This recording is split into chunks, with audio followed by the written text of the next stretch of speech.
and to the right of me, we have PJ, Master Swag, and to the right of him, we have Mr. RP the Shooter. And today, we're going to be talking about Lady and the Tramp. It's a 1955 movie, and it's about the tale about the love between two dogs. Lady is a Cocker Spaniel that was gifted to the wife of Jim Deere on Christmas morning. Tramp is a stray dog who is found at the beginning of the movie with his friend. As the movie unfolds, Lady flees street dogs after running away from the pet store where she was supposed to have a muzzle placed on her. She runs into Tramp, who saves her, and the story of their romance begins. My first impression of the movie was, well, I totally realized I am a deprived child.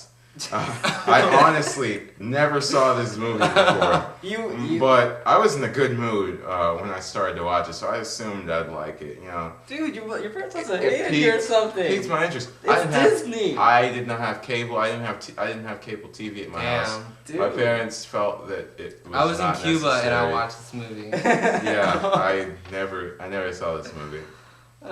Disney. Okay. Is that your first impression? We always had computers and internet, but I just never watched Lady and the Tramp. I didn't know anything about streaming videos off of the internet legally. Oh my gosh. I don't think they had it back then. That's probably why. No, at our ages when this movie would have been watched. They didn't have by legal us. streaming. No, they didn't even have internet. I think. They didn't have Not that widely. I don't think they Not had. not the internet we know now. Yes, Okay. it definitely wasn't. It was like filled with So- chat rooms only. I watched this movie when I was a kid. It was one of my favorite Disney movies. So I knew I was going to enjoy it. This movie is a good example of classical Disney animation. And also the use of more classical sheet music in combination with animation, like the Disney way of production that is not really seen anymore. Like with Pixar, it's a lot of computer, and Lady and the Tramp is more drawing based. Am I right? Yeah, it was drawn. Yeah, it was drawn animation, not computer generated. So yeah, so you can so it resembles more of you can almost The compare Princess and the Frog. The Princess and the something like that, something that's very you can sound old fashioned and not so computerized like Cars or other Pixar movies like that. So it brought me back to a time when Disney movies were made like this and not like Nemo or Pixar, and they're more computerized movies.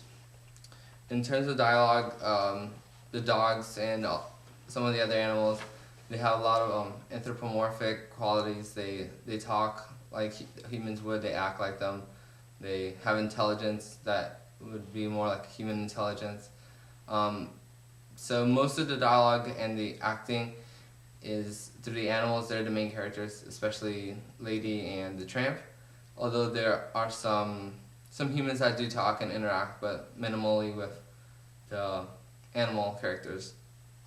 So my biggest criticism of the movie, though, is that the dialogue and the acting both are stereotypical. Like, depending on where the dogs come from, like or not just the dogs, like the cats too. Like the Siamese cats, they're stereotypically Oriental. So they have some features that are Oriental, and it's not just coming from me. This movie has been criticized for being very prejudiced or racist even, because it depicts some of its characters stereotypically depending on where the animal comes from. And you can actually go on YouTube right now and search Lady and the Tramp Siamese cat song, and you'll be able to pick up exactly what I mean. So, and that takes away from the movie, I think. But overall, it's a great story and everything. It's just those aspects that like irk me, because I really don't like that. That's very nice. For special effects, it's been a really bad month for me. No special effects in any of these movies. Although the animation is very good. I think. that's visuals, not special effects. Well, being this an animation, there's no way there would be special effects in it, unless we're talking about Who Framed Roger Rabbit here. But that's a different movie. Anyway, visuals. The drawing style, like we mentioned some time ago, is very, very good, and I really like this old-fashioned type of thing. It brings me back to movies I've seen in my youth, and reminded me a lot of Oliver and Company. Yeah, love that movie. And yeah, so the drawing animation was pretty damn good. And the pathetic fallacy that is portrayed during the actiony scenes are very well for the what's happening on screen at the moment, especially the dog fight. And if you watch the movie, you'll know what I mean. And yeah, that's pretty much it. Yeah, all in all, I gotta say, I wish I had seen this movie earlier. I love the movie. It was really good, and it's something that I'll watch it again for sure, and probably introduce it to my deprived siblings. They probably haven't watched this movie either. I highly doubt they have. Yeah, so.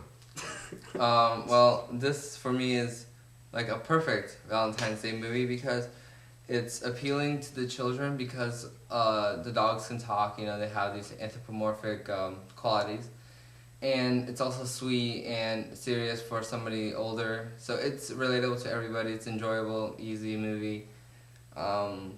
Bit of comedy, adventure, a little bit of being mischievous. It's all there. So I think it's great. It's a great classical Disney movie, and I recommend it to anybody. Same thing, strangely enough. For once. Yeah. So that's what we got. All right, everyone. I give this movie an 8.